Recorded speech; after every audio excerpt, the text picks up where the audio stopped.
छात्र छात्राओं, आज हम अपने बीए पार्ट फर्स्ट के दूसरे पेपर राजस्थान के इतिहास के अंतर्गत कुंभा की प्रारंभिक कठिनाइयों के बारे में चर्चा करेंगे। हमने अपने पिछले लेक्चर में इस बात पर चर्चा की थी कि किस तरीके से अलाउद्दीन खिलजी के पश्चात सिसोदियों ने मेवाड़ पर पुनः अपना अधिकार स्थापित किया और उसके बाद किस तरीके से मेवाड़ ने अपनी शक्ति को बढ़ाया हमीर, क्षेत्र सिंह और लाखा सिंह के द्वारा, और फिर लाखा सिंह के बेटे मोकल की हत्या उसके चाचा और मेरा के द्वारा कर दी गई और उन विषम परिस्थितियों में कुंभा को महाराणा घोषित किया गया। दूसरी तरफ चाचा ने अपने आप को महाराणा घोषित कर दिया और महपा पंवार को अपना प्रधानमंत्री बना दिया। इस समय मेवाड़ के जो सरदार थे उनमें गुटबंदी प्रारंभ हो गई और चाचा मेरा और महपा पंवार का गुट शक्तिशाली होने लगा। कुछ जो मेवाड़ के सरदार थे वो महाराणा की प्रभुसत्ता से मुक्त होने का प्रयास करने लगे, दरबार में दलबंदी होने लगी और यही वह समय है जबकि नागौर, मालवा और गुजरात के मुस्लिम शासक भी मेवाड़ के सीमांत क्षेत्रों को हड़पने के मौके की तलाश में थे। जिस समय मोकल की हत्या की गई थी उस समय महाराणा कुंभा अल्पवयस्क भी था, अतः कुंभा चारों तरफ से परेशानियों से घिरा हुआ था और इस समय उसकी परिस्थिति इस प्रकार भी नहीं थी कि वह चाचा और मेरा का तेजी से, तीव्रता से दमन कर दे, क्योंकि इनका दमन करना उसके लिए इतना आवश्यक था, क्योंकि अगर ऐसा नहीं होगा तो अन्य सरदार भी उसके खिलाफ विद्रोह कर देंगे और चाचा मेरा और महपा पंवार के गुट की शक्ति बढ़ती चली जाएगी। ऐसा इसलिए था क्योंकि कुंभा का के पिता के जो मामा थे रणमल राठौड़, जो मंडोर के शासक थे, वो इस समय गुजरात के सुल्तान अहमद शाह के नागौर अभियान के कारण मंडोर को छोड़ नहीं सकते थे, क्योंकि उन्हें अहमद शाह के आक्रमण का भय था। और जब अहमद शाह वापस गुजरात चला गया तब रणमल राठौड़ चित्तौड़ आया और तब रणमल राठौड़ और कुंभा ने मिलकर के चाचा और मेरा के पतन की योजना बनाई और इस योजना के अंतर्गत रणमल राठौड़ के नेतृत्व में राठौड़ सेना और राघव देव के नेतृत्व में सिसोदिया सेना को चाचा मेरा के दमन के लिए संयुक्त अभियान के लिए भेजा। इस संयुक्त सेना ने 6 महीने तक घेराबंदी रखी, किंतु उन्हें कोई बहुत उल्लेखनीय सफलता प्राप्त नहीं हुई। अंत में गमेती भील के पुत्रों की सहायता से चाचा मेरा का दमन किया गया और इस युद्ध में चाचा मेरा मारे गए, किंतु महपा पंवार और चाचा का बेटा अक्का भाग निकले और वे भाग करके मालवा के सुल्तान के पास पहुंच गए, जहां पहले से ही मेवाड़ के विद्रोही चूंडा और अज्जा सेवारत थे और यह कुंभा के लिए एक बहुत बड़ी समस्या बने हुए थे। अभी समस्या यही नहीं निपटी थी, चाचा और मेरा का दमन करके समस्या नहीं निपटी थी कि चाचा के शिविर से मुक्त कराई गई 50 लड़कियों के भाग्य को लेकर के रणमल और राघव देव के बीच तनाव उत्पन्न हो गया, जिसके कारण कुंभा के दरबार में राठौड़ों और सिसोदियों के परस्पर विरोधी गुट बन गए, जो कि समय समय पर एक दूसरे के विरुद्ध षड्यंत्र कर रहे थे। दूसरी समस्या थी सिरोही की समस्या।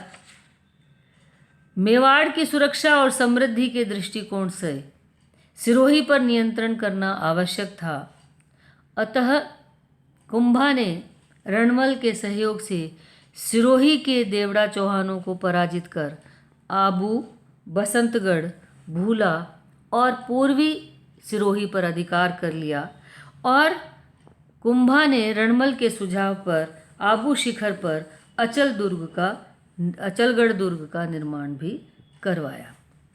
अगली समस्या थी हाड़ौती की समस्या। कुंभा के समय में हाड़ौती पर जो हाड़ौती के जो हाड़ा शासक थे, उन्होंने मेवाड़ के विरुद्ध मालवा के शासक से सांठगांठ करी, जिसके कारण वे लगातार मेवाड़ के लिए एक समस्या बने हुए थे। अतः 1435-36 में रणमल ने बूंदी पर आक्रमण किया तथा बूंदी के शासक बेरीसाल को आत्मसमर्पण करने के लिए मजबूर किया और मांडलगढ़ का क्षेत्र वापस वार्षिक खिराज देना स्वीकार किया। इसके बाद एक बहुत बड़ी समस्या उत्पन्न हुई और वह समस्या थी सिसोदिया राठौड़ संघर्ष। बूंदी के जो हाड़ाओं का दमन रणमल के द्वारा किया गया, उससे रणमल की जो शक्ति थी वह अपने चरम पर पहुंच गई। अब उसकी शक्ति के बीच में जो एक व्यक्ति बाधा बना हुआ था और वह था सिसोदिया सरदारों का नेता और कुंभा का निकट संबंधी राघवदेव। इसलिए रणमल ने उसे हटाने का निश्चय किया और 1437 में षड्यंत्र करके राघवदेव की हत्या करवा दी गई। इस घटना से सिसोदिया सरदार बहुत ही क्षुब्ध हुए और उन्होंने चुपचाप प्रतिशोध लेने की तैयारी प्रारंभ की और 1438 में रणमल की भी हत्या कर दी गई। इस प्रकार राघवदेव और रणमल की हत्या ने एक नई समस्या को जन्म दिया और वह समस्या थी मेवाड़ और मारवाड़ के बीच संघर्ष। मारवाड़ी ख्यातकारों के अनुसार राघवदेव कुंभा के विरुद्ध सरदारों के साथ मिलकर मेवाड़ में अव्यवस्था फैला रहा था और इसके लिए कुंभा के ताऊ चूंडा का उसे सक्रिय समर्थन था।